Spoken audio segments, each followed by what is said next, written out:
Hello, ওয়ালাইকুম আসসালাম। জি, কেমন আছো?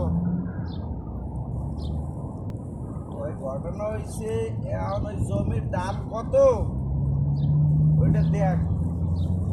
বৌদ্ধ হলে তো মোরাই আছে। সালিশ যে যাই করুক না কেন, ওই তাল গাছ হইলে মগো।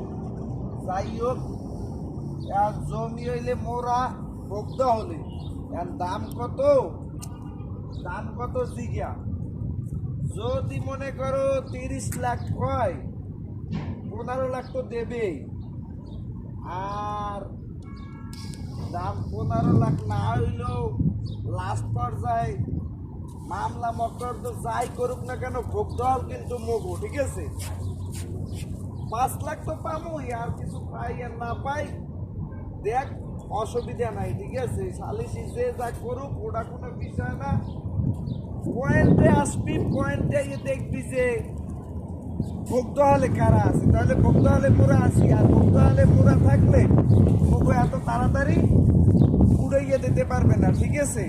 আর এই জমিটা পাইলে তো ওই আইতে আছে কি রে, যাবি নি?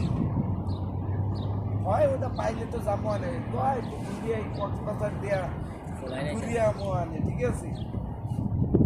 আরে শয়তানটাই কক তোর আবার মাল লাগবে। হ্যাঁ, মালের কোনো অভাব আছে না, তা পয়সা থাকলে মাল তো এমনি এমনি তো রইয়ে আইবি, তুই টেনশন করিস না।